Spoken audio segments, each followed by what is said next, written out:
Hello दोस्तों, नमस्कार। Stock market share YouTube channel में आपका स्वागत है। अभी हम बात करने वाले हैं टीमो प्रोडक्शन एसक्यू लिमिटेड की, जिसे पहले जीआई इंजीनियरिंग के नाम से जाना जाता था। इसके बारे में आज 8 तारीख को एक अपडेट निकल के आता हुआ दिखाई दे रहा है। तो इसे हम देखने की कोशिश करेंगे कि आखिर कौन सा अपडेट आता हुआ दिखाई दे रहा है और उसका इस कंपनी पे क्या प्रभाव पड़ता हुआ देखने को मिला है। इसके अलावा ये जो कंपनी है, इसके सितंबर महीने का जो टारगेट है वो भी आता हुआ दिखाई दे रहा है। तो उसे भी हम इस वीडियो में देखेंगे और जानने की कोशिश करेंगे कि ये जो कंपनी है टीपीएचक्यू लिमिटेड कंपनी, ये फिलहाल ये अक्टूबर मंथ में कहाँ तक पहुंचते हुए दिखाई देगी, क्या ये अपसाइड जाते हुए दिखाई देगी या लो साइड। इन सब चीज़ों पे हम पूरा डिटेल से चर्चा करते हुए दिखाई देंगे। इसके अलावा इस वीक का जो टारगेट है वो भी ये कंपनी निकाल के देते हुए नजर आ रही है, तो उसे भी हम इस वीडियो में पूरा डिटेल से देखने वाले हैं। इसके अलावा कोई और भी न्यूज निकल के सामने आई होगी तो उसे भी हम इस वीडियो में पूरा डिटेल से देखते हुए नजर आएंगे। तो चलिए दोस्तों, बिना किसी देरी के वीडियो शुरू करते हैं। सबसे पहले अगर हम बात करें इसके चार्ट पैटर्न की, तो आज यहाँ पे देख रहे हैं कि ये जो कंपनी है लगभग 4% की तेजी दिखाते हुए ₹1.35 पे ट्रेड करते हुए देखने को मिल रही है। लेकिन जब मार्केट ओपन हुआ था लगभग 9:15 पे, तब से ये जो कंपनी है लगातार गिरावट दिखाते हुए नजर आई थी। लेकिन जैसे ही आज के चुनाव के रुझानों में हरियाणा में बीजेपी यानी प्रेजेंट जो पार्टी थी वही रिपीट होते हुए दिखाई दी, तो उसका इस प्रभाव इस कंपनी पे भी देखने को मिला। और साथ ही साथ चाइना से भी इंडियन मार्केट के लिए अच्छी न्यूज निकल के आती हुई दिखाई दे रही है। और ये बताया जा रहा है कि जो चाइनीज मार्केट है, जिसमें जो फॉरेन इन्वेस्टर पैसा लगाते हुए दिखाई दे रहे हैं, वो अनिश्चितता के कारण फिलहाल अभी उस तरीके से प्रगति करता हुआ दिखाई नहीं देगा जिस तरीके से इंडियन मार्केट आगे बढ़ते हुए देखने को मिलने वाली है, जिसके फलस्वरूप आज निफ्टी में भी अच्छी खासी तेजी देखी गई, जिसका प्रभाव इस शेयर पे भी देखने को मिला। और ये कंपनी भी अच्छी खासी तेजी दिखाते हुए नजर आ रही है। जबकि बात करेंगे 5 दिन की चार्ट पैटर्न की, तो 5 दिन में इस कंपनी ने लगभग 1.5% की तेजी दिखाई है। जबकि बात करेंगे 1 महीने के चार्ट पैटर्न की, तो 1 महीने में इस कंपनी ने लगभग 6 से 7% का नेगेटिव रिटर्न निकाल के दिया है। लेकिन जैसे ही आप बात करेंगे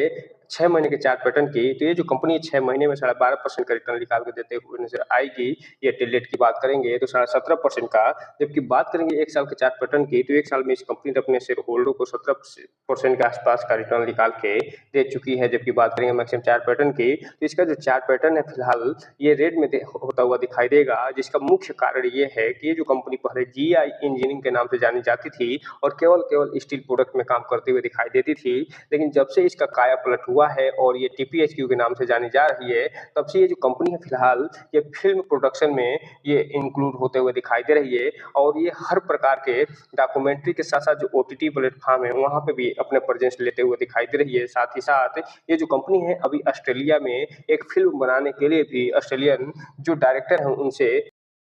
समझौता करते हुए दिखाई दी है। और यही कारण है कि ये जो कंपनी जब से काया पलट हुआ है तब से इसमें अच्छी खासी तेजी भी देखने को मिल रही है। और यहाँ पे आप देख सकते हैं कि ये जो कंपनी है 2023 के बाद इसमें अच्छी खासी ये तेजी आते हुए दिखाई दे रही है। अब हम अगर बात करें इसके जो अनाउंसमेंट या न्यूज निकल के सामने आए हैं उनकी, तो यहाँ पे आप देख रहे हैं कि ये जो कंपनी है फिलहाल 8 तारीख को एक न्यूज निकाल के देते हुए दिखाई दे रही है। इसके अलावा 30 तारीख को एक न्यूज निकाल के देते हुए दिखाई दी थी, और वो था इसका जो Q2 का रिजल्ट से संबंधित जो तैयारियां हैं वो शुरू होते हुए दिखाई दे रही हैं। और ये जो तैयारी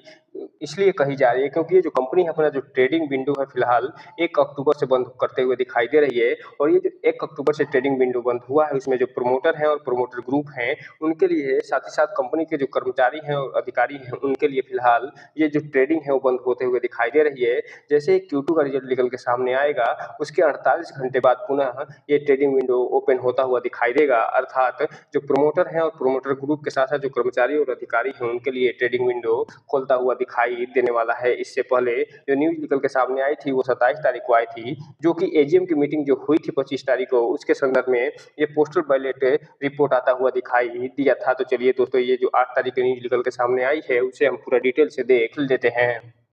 तो दोस्तों, आप यहाँ पर देख रहे हैं कि 8 अक्टूबर का डेट पड़ा हुआ है और इसमें ये जो बोर्ड मीटिंग हुई है 31 अगस्त को, उसमें एक फैसला लिया गया था। और वो फैसला ये था कि एक रिजिग्नेशन पे चर्चा होते हुए दिखाई दी थी, जिसमें मिसेज सुचित्रा जो कृष्णमूर्ति थे वो फिलहाल इंडिपेंडेंट डायरेक्टर के पद से इस्तीफा देते हुए दिखाई दिए थे। इसके अलावा जो मिसेज जो सरभानी जो देवधर थे वो फिलहाल चीफ एग्जीक्यूटिव ऑफिसर के पद से फिलहाल ये इस्तीफा देते हुए दिखाई दिए थे और इसी के संदर्भ में ये एक सर्कुलर जारी हुआ है जिसमें भी ये बताया जा रहा है कि ये जो कंपनी के संदर्भ में जो ये 2 इस्तीफे हुए थे, फिलहाल एक्सेप्ट होते हुए दिखाई दे रहे हैं और जल्द ही जल्द आपको इसमें देखेंगे कि इसके संदर्भ में जो अपडेट है वो भी आते हुए दिखाई देगी और वो अपडेट ये होगा कि इसके संदर्भ में जो रेजिग्नेशन हुआ है, उसपे अपॉइंटमेंट से संबंधित भी अपडेट आता हुआ दिखाई देखने को ज़रूर मिलेगा। यहाँ पे हम बात कर लें थोड़ा-सा इसके शेयर होल्डिंग पैटर्न की। यहाँ पे आप देख रहे हैं कि ये जो कंपनी है इसके शेयर होल्डिंग पैटर्न में फिलहाल कोई भी बदलाव देखने को नहीं मिल रहा है और 11 जून 2024 को जहाँ 34.35% के आसपास इसका share holding promoter holding pattern था, वो फिलहाल जून 2024 में 34.35 के आसपास ही होता हुआ दिखाई दिया था और 30 जून 2024 को भी ये 34.35% के आसपास ही होता हुआ देखने को मिल रहा है। तो इस हिसाब से आप कह सकते हैं कि ये जो प्रमोटर होल्डिंग है फिलहाल पेनी शेयर के हिसाब से डिसेंट बना हुआ है।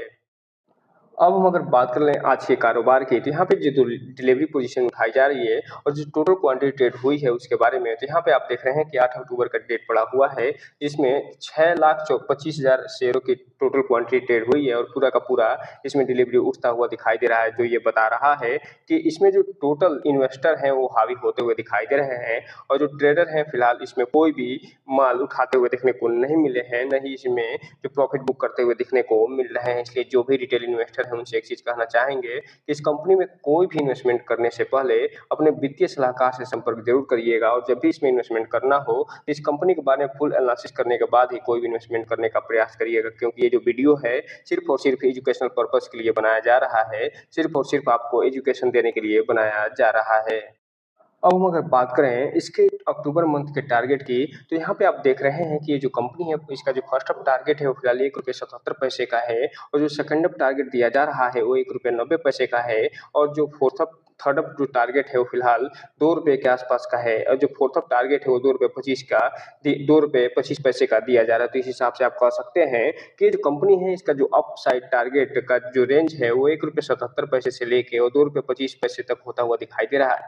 रहा है, जबकि वर्तमान में ये जो कंपनी है ₹1.35 के आसपास ट्रेड करते हुए देखने को मिल रही है। जबकि बात करें यहीं पे अगर किसी भी कारणवश गिरावट आती है तो उसमें जो इसका फर्स्ट डाउन टारगेट जो हिट ये कंपनी करने वाली है वो ₹1.39 का ये करते हुए दिखाई देगी और फिलहाल इस अक्टूबर मंथ में ही ये जो कंपनी है ये जो फर्स्ट डाउन टारगेट है अक्टूबर मंथ का उसे हिट करते हुए दिखाई दे रही है और ये जो कंपनी है ₹1.39 की बजाय ₹1.35 पे ट्रेड करते हुए देखने को मिल रही है। लेकिन जैसे ही इसमें अगली गिरावट देखने को मिलेगी वो ₹1.26 पे ये कंपनी पहुंचते हुए देखने को मिल सकती है, जबकि जो थर्ड डाउन टारगेट है वो फिलहाल ₹1.12 का है और जो फोर्थ डाउन टारगेट है 91 पे होता हुआ देखने को मिल रहा है। तो इस हिसाब से आप कह सकते हैं कि ये जो कंपनी है अक्टूबर मंथ में 91 से लेके और ₹2.25 तक ट्रेड करते हुए देखने को मिल सकती है। लेकिन कोई भी अगर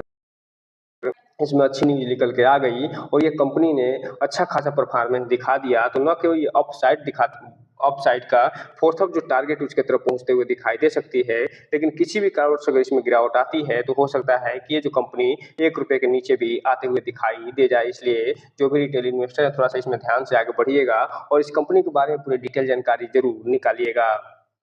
अब हम अगर बात करें यहीं पे इस कंपनी का जो इस वीक का टारगेट दिया जा रहा है उसकी, यहाँ पे आप देख रहे हैं जो फर्स्ट अप टारगेट है ₹1.40 का है, जो सेकंड अप टारगेट है वो ₹1.45 का है, जो थर्ड अप टारगेट है ₹1.50 का और जो फोर्थ अप टारगेट है ₹1.59 का दिया जा रहा है और वर्तमान में ये जो कंपनी है ₹1.35 पे ट्रेड करते हुए दिखाई दे रही है। अर्थात अगर ऐसे ही मार्केट में तेजी बनी रही तो कल आप देख सकते हैं कि जो फर्स्ट अप टारगेट है इसे कंपनी ये हिट करते हुए देखने को मिल सकती है। लेकिन अगर कल गिरावट इसमें आती है तो ये जो कंपनी सबसे पहले जो डाउन टारगेट हिट करेगी इस वीक का ₹1.24 का हिट करेगी, उसके बाद ₹1.19 का, उसके बाद ₹1.14 का, उसके बाद ₹1 के आसपास का टारगेट हिट करते हुए देखने को मिल सकती है। तो कुल मिलाकर ये कहा जा सकता है कि जो कंपनी ₹1 से लेके और ₹2 के बीच में ही ट्रेड करते हुए आपको इस महीने के साथ-साथ इस वीक में दिखाई देने वाली है। इसलिए इस कंपनी पे नज़र बना के ज़रूर रखिए और इसे अपने वॉच लिस्ट में शामिल ज़रूर करिए। तो दोस्तों ये रहा आज का वीडियो। इस चैनल को लाइक करें, सब्सक्राइब करें और बेल आइकन हिट करना तो बिल्कुल ना भूलें ताकि नए वीडियो की जो अपडेट्स आपको ऐसे समय-समय पे मिलता रहे। जय हिंद दोस्तों।